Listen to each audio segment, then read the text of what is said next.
అందరికీ నమస్తే. వనపర్తి రాజకీయం కుత ఉడుకుతున్నది. అయితే అది ఒక పార్టీలోనే, కాంగ్రెస్లో, అధికార పార్టీలో. కాంగ్రెస్లో ఇట్లాంటివన్నీ సహజమే. కానీ ఇప్పుడు అధికారంలో ఉన్నారు, ఇంకా ఆ సహజం అంతా అసహజమైపోతుంది. ఎట్లంటే వనపర్తి ఎమ్మెల్యే తూటి మేఘారెడ్డి, చిన్నారెడ్డి తెలుసుగా మీకు, మాజీ మంత్రి. వనపర్తి అంటే చిన్నారెడ్డి వనపర్తి కాంగ్రెస్కు. అట్లాంటిది మొన్న ఎలక్షన్స్లో కూడా చిన్నారెడ్డి పేరు ప్రకటించిన తర్వాత చివరి మూమెంట్లో మేఘారెడ్డి టికెట్ ఇచ్చేసారు. ఎందుకు ఇచ్చిండ్రు, ఎందుకు మారింది అనే దాని గురించి చాలా కారణాలు ఉన్నాయి. చిన్నారెడ్డి డైరెక్ట్ ఓపెన్గానే మాట్లాడేసిండు, మనం విందాం అవన్నీ కూడా.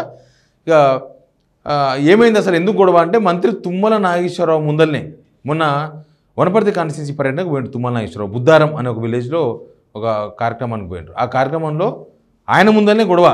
ఆ గొడవకు సంబంధించిన విజువల్స్ కూడా బయటకు వచ్చేసినాయి. అసలు ఏంది వీళ్ళ గొడవ? చిన్నారెడ్డి ఆయన సీట్ను త్యాగం చేసిండు. ఒక రకంగా చెప్పాలంటే ఆయన ప్రకటించారు. మెగారెడ్డి అవకాశాల కోసం అన్ని పార్టీల చుట్టూ తిరిగిండు. ఫైనల్గా కాంగ్రెస్కి అటాచ్ అయ్యిండు, అది వేరే విషయం. పొంగులేటి శ్రీనివాసరెడ్డి ద్వారా ఆయన కాంగ్రెస్కు అటాచ్ అయిపోయిండు. కానీ లేకపోతే ఆయన ఈ పార్టీ ఆ పార్టీ కొన్ని టికెట్ ప్రయత్నం చేసి చిన్నారెడ్డి టికెట్ ఇవ్వగానే కాంగ్రెస్, మెగారెడ్డి నాకు తెలిసి బీఆర్ఎస్ లీడర్ కూడా టచ్లోకి పోయిండు. బీఆర్ఎస్ నేతలు కూడా టికెట్ ఇస్తే, కానీ ఆ నిరంజన్ ఉన్నాడు బీఆర్ఎస్కి ఆల్రెడీ, కాబట్టి వాళ్ళు ఇయ్యలేమని చెప్పేసినారు. అక్కడి నుంచి మళ్ళీ రాజకీయం నడిపించి ఆయన కాంగ్రెస్ అభ్యర్థిగా అయిపోయిండు. ఇంకా ఈ వీడియో చూస్తున్న వాళ్ళకి ఒక విజ్ఞప్తి, ఈ వీడియో కింద సబ్స్క్రైబ్ అనే బటన్ ఉంది, ఆ బటన్ నొక్కండి. సిగ్నల్ టీవీకి మద్దతుగా తెలపండి. సిగ్నల్ టీవీ సపోర్ట్ చేయండి. కింద ఉన్న బెల్ బటన్ నొక్కండి. వీలైతే షేర్ కూడా చేయండి వీడియోని. ఇక ఏంది అసలు అంటే, తుమ్మల నాగేశ్వరరావు ప్రోగ్రాం పోయిండు. తుమ్మల నాగేశ్వరరావు పోయిన తర్వాత ఆ ప్రోగ్రాం స్టార్టింగ్లోనే గొడవ జరిగింది. ఆ గొడవకు సంబంధించిన వీడియోస్ చూడండి ఒకసారి.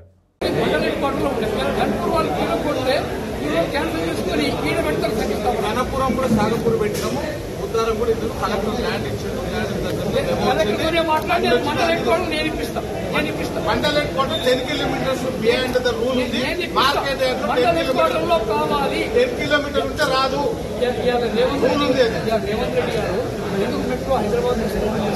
నేను 10 కిలోమీటర్ జీవో ప్రకారం కాదు. ఎందుకు ట్రిపుల్ ఆర్ తీసుకొస్తా ఉన్నాడు?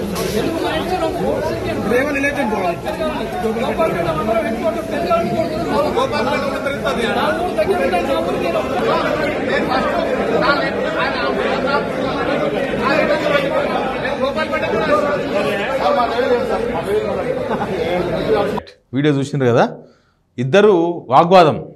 దేని గురించి వాగ్వాదం? యాక్చువల్గా ఈ వాగ్వాదం వెనుక చాలా జరిగింది. ఈ వాగ్వాదం మనకు స్క్రీన్ మీద కనిపిస్తుంది. కానీ వాగ్వాదం వెనుక మెగారెడ్డి గెలిచినప్పటి నుంచి, చిన్నారెడ్డి టికెట్ కట్ చేసినప్పటి నుంచి వ్యవహారం నడుస్తుంది. కాకపోతే ఇప్పుడు టైం వచ్చింది, మాట్లాడుతున్నారు ఇద్దరు. ఏంటంటే ఇద్దరి మధ్య గొడవకు చాలా కారణాలు ఉన్నాయి. ఆ టికెట్ దగ్గర నుంచి లోపల ఉన్నది ఒకసారి మసిలి బయటకు వచ్చింది.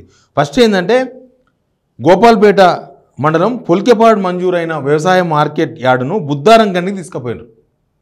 పొలికేపాడులో పెట్టాల్సిన మార్కెట్ కమిటీ, ఆ మార్కెట్ దానికోసం ఆ ప్రారంభోత్సవానికి పోయిండు తుమ్మల నాగేశ్వరరావు. ఆడ పెట్టాల్సింది ఈడేడే పెట్టిన బుద్ధారం కన్నా ఎందుకు పెట్టిందని చిన్నారెడ్డి అడుగుతున్నాడు. ఎందుకంటే ఆ ప్రపోజల్ పొలికేపాడులో పెట్టమని చెప్పింది చిన్నారెడ్డి. ఈయన చిన్నారెడ్డి పెట్టింది కాబట్టి ఆడ పెట్టకూడదని మెగారెడ్డి దాన్ని తీసుకొచ్చి ఇక్కడ పెట్టుకున్నాడు. ఆ గొడవ జరిగింది ఆయన ముందల. దానికి రూల్స్ చెప్తున్నాడు మెగారెడ్డి. చిన్నారెడ్డి సీనియర్ పర్సన్ కదా, అట్లా నడవదు, అట్లా కాదు అని చెప్తున్నాడు. కానీ దీని వెనుక ఇంకా చాలా బిహైండ్ ద స్టోరీస్ చాలా ఉన్నాయి. ఆ స్టోరీస్ కూడా చదువుదాం ఒకసారి. ఏంటంటే చేరికల విషయంలో రెండు వర్గాలు. ఇప్పుడు వనపర్తిలో కాంగ్రెస్ 2 వర్గాలు ఉంది. ఒకటి చిన్నారెడ్డి, ఇంకోటి మెగారెడ్డి జస్ట్ ఎలక్షన్స్ ముందర వచ్చిండు. 40 ఏళ్ళకెళ్ళి చిన్నారెడ్డి కాంగ్రెస్లో ఉన్నాడు. కాంగ్రెస్ ఆడ బతికి ఉందంటే చిన్నారెడ్డి కారణం, నో డౌట్ దానిలో. అయితే ఏంది వీళ్ళ మధ్య గొడవ ఏంటంటే, కొన్ని రోజుల నుంచి ఈ చేరికలు జరుగుతున్నాయి అక్కడ. ఈ పార్టీ నుంచి ఆ పార్టీ నుంచి తీసుకొచ్చి చేరుకున్నారు. అయితే ఒకరికొకరు సమాచారం లేకుండా, కనీసం ఎవరు చేరుతున్నారని చిన్నారెడ్డికి సమాచారం లేకుండా, చిన్నారెడ్డి చేర్చుకుంటున్న వాళ్ళు మెగారెడ్డికి సంబంధం లేకుండా ఇదంతా కూడా జరుగుతుంది. ఏమైందంటే, ఈ మధ్య చిన్నారెడ్డి ఏరియా తాడిపర్తి అనే ఒక విలేజ్ ఉంటుంది, ఒక చిన్న టౌన్ టైప్ ఉంటుంది హైవే మీద. ఆ ఊరికి సంబంధించిన వాళ్ళను చేర్చుకున్నారంట. చేర్చుకున్నప్పుడు నాది అదే ప్రాంతము, నాకు చెప్పరా అని చిన్నారెడ్డి, అది కూడా చిన్నారెడ్డి వర్గం నేతలకు తెలియకుండా ఎట్లా ఆహ్వానిస్తారు? ఆ ఊళ్ళో చిన్నారెడ్డి వర్గం ఉంటుంది, వాళ్ళకి తెలియకుండా ఆహ్వానించారట. అట్లే ఆహ్వానిస్తారని చెప్పి వాళ్ళిద్దరి మధ్య గొడవ స్టార్ట్ అయింది. ఇక దీంతో చిన్నారెడ్డి వర్గానికి ఇచ్చిన గోపాల్పేట కాంగ్రెస్ పార్టీ మండల అధ్యక్షుడు గణేష్ గౌడ్ సూసైడ్ అటెంప్ట్ చేసిండు. మాకు తెలియకుండా ఎట్లా చేసుకుంటారు. ఇదంతా కూడా కొన్ని రోజుల నుంచి రచ్చరచ్చ నడుస్తుంది. ఆత్మహత్యయత్నం చేయడము, పోలీసులు కానిస్టేబుల్స్ ఆడున్న గన్మెన్లు ఆయన తీసుకుపోయి పక్కన మీద నచ్చజెప్పి ప్రయత్నం చేయడం, ఇదంతా కూడా కొన్ని రోజులకి నడుస్తుంది. సడన్గా ఈ గొడవ అంతా కూడా బయటకు వచ్చింది. కానీ చిన్నారెడ్డి వనపర్తిలో ఒక ప్రెస్ మీట్ పెట్టి చాలా డేంజరస్ కామెంట్స్ చేసిండు. అసలు మెగారెడ్డి గురించి మాట్లాడండి, ఒకసారి ఆ వీడియో చూడండి మీరు. నేను చెప్పకూడదు కానీ ఎవరైతే సర్వేల పేరిట వచ్చినారో వాళ్లకు డబ్బులు ఇచ్చి మాయమాటలు చెప్పి వాళ్ళను తప్పుడు సర్వేలు ఇచ్చే విధంగా మార్చుకున్నారు మన గొప్ప శాసనసభ్యులు గారే. అందుకని అన్ని ఇలాంటి అనుభవం లేని పనులు, తప్పుడు పనులు తప్ప ఇంకోటి కాదనేటువంటి మాట కూడా నేను సవినిగా మనం చేస్తున్నాను. 90 కోట్లు ఖర్చు పెట్టించారు జీవన్ రెడ్డి గారితో. 90 కోట్లు ఈ ఎమ్మెల్సీ స్థానానికి జీవన్ రెడ్డి గారితో చాలా డబ్బు ఖర్చు పెట్టించారు. ఆయన ఒక్కొక్క ఎంపీటీసీకి ఇస్తామని, మున్సిపల్ కౌన్సిలర్కి ఇస్తామని, జడ్పీటీసీకి ఇస్తామని వాళ్ళతో 5 లక్షలు 10 లక్షలు అట్లా తీసుకొని ఇచ్చింది 2.5-3 కన్నా ఎక్కువలే. మిగిలించుకున్న డబ్బులన్నీ తెచ్చి మన వనపర్తి మున్సిపాలిటీలో కౌన్సిలర్లు కొనడానికి వాడినారు.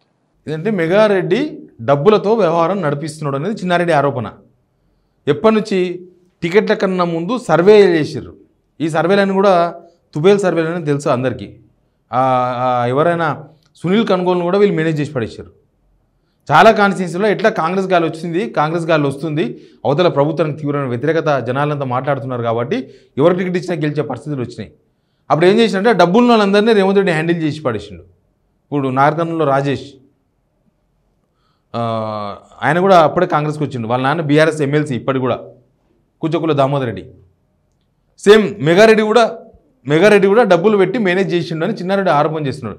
ఇంకా చాలా పెద్ద ఆరోపణ చేసిండు. ఏంటంటే ఈ లోకల్ బాడీ ఎలక్షన్స్ జరిగినాయి, మహబూబ్నగర్ అక్కడ లోకల్ బాడీ ఎలక్షన్స్ జరిగినాయి. ఎంపీటీసీ జెడ్పీటీసీ రోడ్లు వేసారు. నవీన్ రెడ్డి గెలిచిండు బీఆర్ఎస్ నుంచి. ఆడ జీవన్ రెడ్డి ఇన్ఛార్జ్గా ఈయన పోయినట్టు జీవన్ రెడ్డి పైసలు పంచకుండా పైసలు తెచ్చుకున్నాడు. మెగారెడ్డి తీసుకొచ్చుకున్నాడు. 90 కోట్లు ఖర్చు పెట్టినాడు. ఆ డబ్బులు తీసుకొచ్చుకున్నాడు ఈయన అనేది ఇంకొక ఆరోపణ. ఆ డబ్బులు తీసుకొచ్చుకొని పంచకుండా జనాలకు పంచాల్సిన డబ్బులు, అందుకే జీవన్ రెడ్డి ఓడిపోయాడు. ఇక మొత్తం ఇంకా డబ్బులతో నడిపిస్తున్నాడు. ఢిల్లీ దాకా సర్వేలు, తర్వాత టికెట్లు తెచ్చుకోవడు, తర్వాత జరుగుతున్న పరిణామాలు ఇవన్నీ కూడా మొత్తం డబ్బులతో నడిపిస్తున్నాడు మెగారెడ్డి అని చిన్నారెడ్డి ఆరోపణ చేస్తున్నాడు. ఈ విషయంలో రేవంత్ రెడ్డి ఎవరి సైడ్ ఉన్నాడు తెలుసా? మెగారెడ్డి సైడ్ ఉన్నాడు. చిన్నారెడ్డి టికెట్ కట్ చేయించిందే రేవంత్ రెడ్డి. ఎందుకంటే చిన్నారెడ్డితో ఏం లేదు పాపం. అన్ని సంవత్సరాలు పనిచేసినా ఆయన దగ్గర ఆస్తులు ఏం లేవు. ఆయన ఓడిపోతే వాళ్ళ ఊర్లో అరుగు మీద కూర్చొని ఆనే పడుకుంటాడు, ఆనే తింటాడు. గెలిచినప్పుడు పదవిలో ఉంటాడు. కానీ సర్వీస్ చేశారు చిన్నారెడ్డి. ఎందుకంటే వనపర్తి కాబట్టి నాకు కూడా తెలుసు. ఆయన సర్వీస్ చేశారు చిన్నారెడ్డి. ఇంకా గెలుపోవడంలో సహజం, మామూలుగా తెలుసు కదా, ఎంత సర్వీస్ చేసినా ఓడిపోతారు. అయితే మెగారెడ్డికి ఫుల్ సపోర్ట్ రేవంత్ రెడ్డి. ఆయన ఆ బిగతనం చూసుకునే ఇట్లాంటివన్నీ చేస్తూ ఉంటాడు. అది చాలా కార్యక్రమాలు జరుగుతున్నాయి వనపర్తిలో, చాలా కార్యక్రమాలు జరుగుతున్నాయి.